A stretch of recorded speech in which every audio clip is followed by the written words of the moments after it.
meus queridos alunos do 6º ano da Escola José Augusto Ribeiro. Chegamos no mês de setembro e esse é mais um roteirinho de atividades referentes ao 3º bimestre.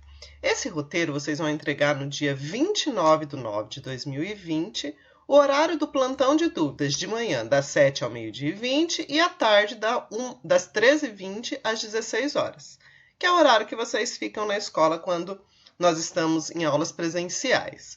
Os objetivos. São 2 temas que serão estudados nesse roteiro. O primeiro é sobre Alexandre o Grande e o segundo é sobre os reinos e impérios africanos. Vamos para as atividades, então?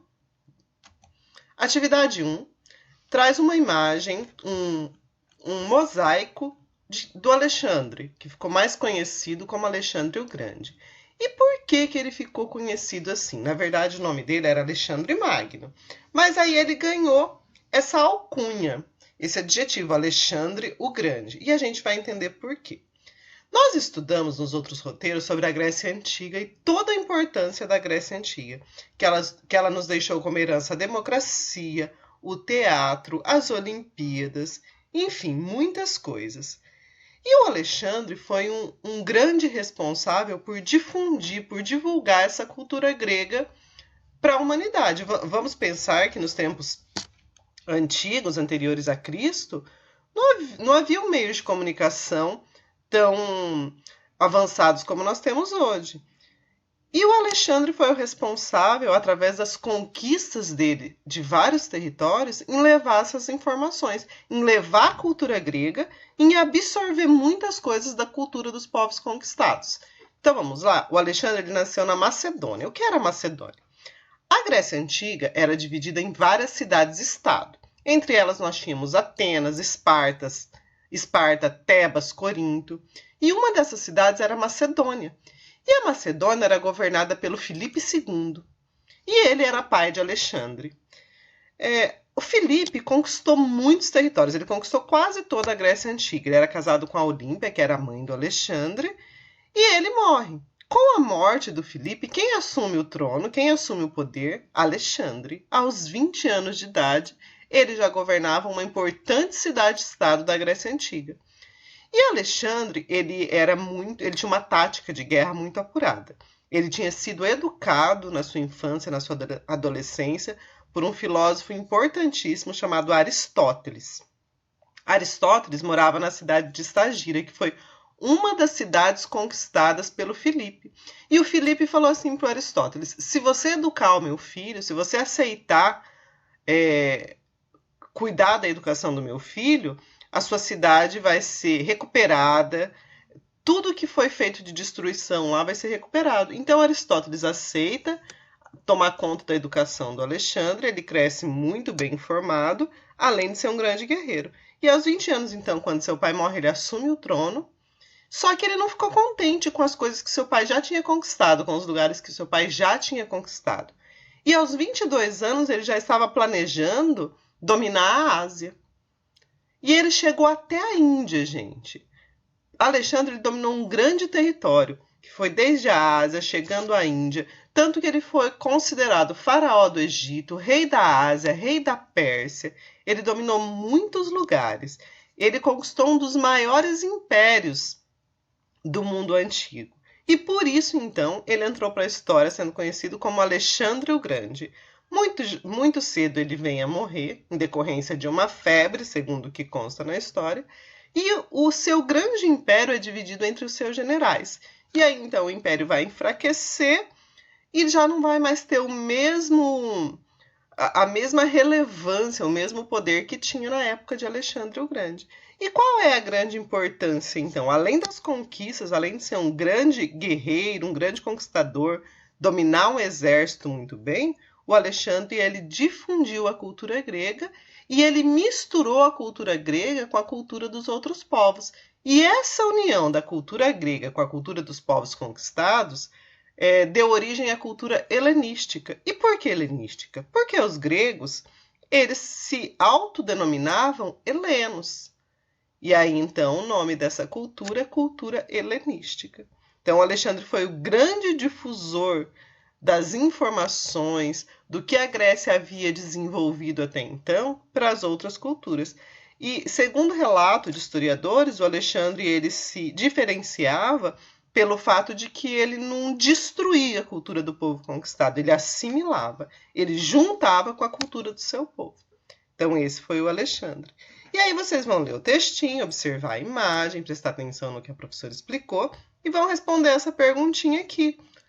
Quem foi Alexandre o Grande? Com as palavras de vocês, vocês vão responder essa pergunta. Se vocês quiserem fazer um desenho imaginando o exército de Alexandre, fiquem à vontade, tudo bem? E aí nós vamos para a atividade 2, que tem como tema os reinos e impérios africanos. Aqui vocês veem o mapa. E por que essa atividade é tão importante, pessoal? Porque durante muito tempo costumava-se falar da África, do continente africano, sob o olhar do europeu. O europeu foi lá, registrou o que ele viu, passou para as pessoas e estudava essa história da África sempre com esse olhar. O que o europeu achava da África. Então, durante muito tempo, nas minhas aulas, quando eu ia estudar o tema África, eu perguntava para os alunos, quando se falava em África, o que vinha à mente deles. Eles sempre respondiam fome, miséria, escravidão. Claro, teve tudo isso? Sim. Porém, a história da África não se resume a isso. A história da África é muito rica. Antes dos europeus pisarem no continente africano, eles já tinham suas próprias tradições, suas línguas, seus costumes, sua religiosidade. E lá haviam reinos e impérios poderosíssimos. E esse mapa mostra que reinos e que impérios foram esses. Olha só, um mapa aí no roteiro de vocês, ele está em preto e branco, mas aqui vocês podem ver com maior clareza, ele bem colorido. E aqui todos os impérios que já existiam na África antes da chegada do europeu por lá. Por que então que a gente vai falar da África só a partir da chegada do europeu? Aqui nós temos o Egito, no 6º ano a gente fala bastante de Egito, mas a orientação é que não se fale só do Egito, mesmo porque tinham muitos outros reinos, como Ruanda, Quiloa, Zimbábue, Congo, Gana, Mali, muitos reinos poderosíssimos e super desenvolvidos dentro da cultura do continente africano. E aí vocês vão observar o mapa, tranquilo também essa atividade. Vão aqui ó, embaixo. Escreva abaixo o nome dos impérios africanos descritos no mapa. Então vocês vão escolher alguns, ou podem colocar todos também, os nomes dos impérios, e vão escrever aqui. Qual o objetivo dessa atividade? É que vocês tenham conhecimento dos muitos impérios que já haviam na África antes da chegada dos europeus. Próxima atividade, que ainda faz parte desse segundo tema, é a história do Mansa Musa.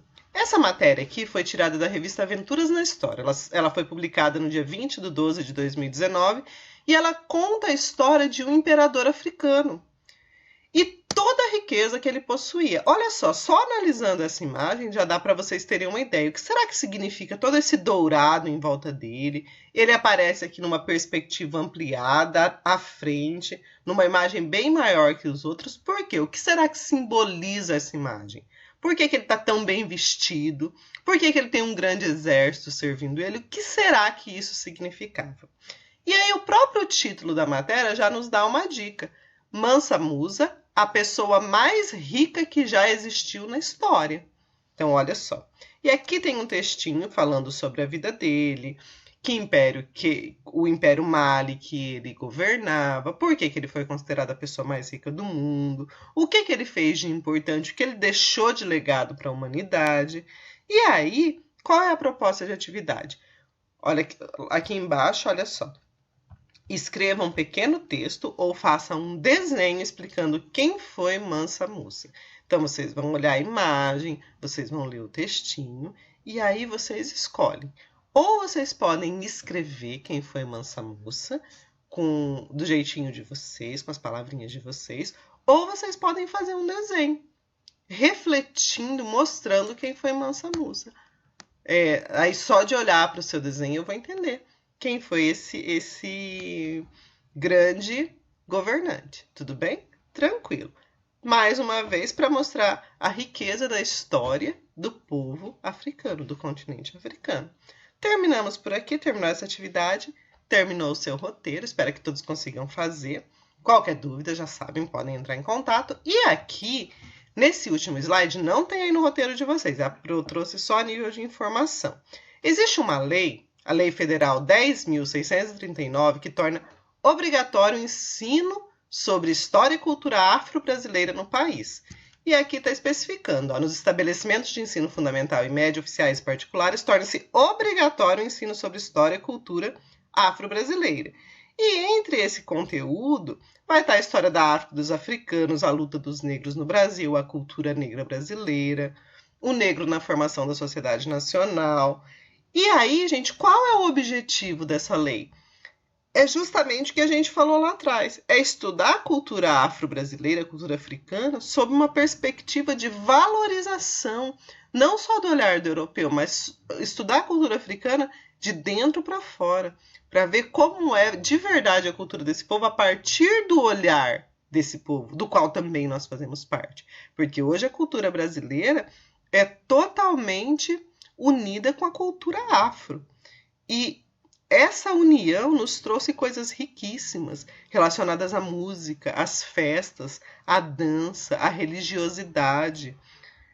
Então, vocês vão perceber que durante todo o currículo escolar, não só do 6º ano, mas de todas as séries, nós professores, vamos estar sempre falando sobre a cultura afro-brasileira. E não é só no Dia da Consciência Negra, não. Esse tema perpassa todo o ano letivo, praticamente. Se faz muito importante. Por quê?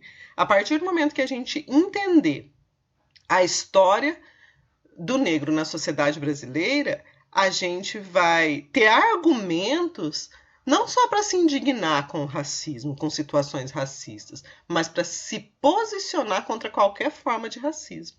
Porque a igualdade de oportunidades, de direitos e de deveres tem que ser igual, tem que ser do mesmo jeito para todo mundo. Então, estudar não é só adquirir informação para passar numa prova, por exemplo. É também adquirir informação para se tornar um ser humano capaz de atuar positivamente na sociedade, capaz de lutar contra toda forma de opressão, e nesse caso, em específico, ao racismo. Então, viva a cultura afro-brasileira, viva toda a influência trazida pelos africanos para a nossa sociedade e para o mundo. Tchau, bons estudos, até o próximo vídeo.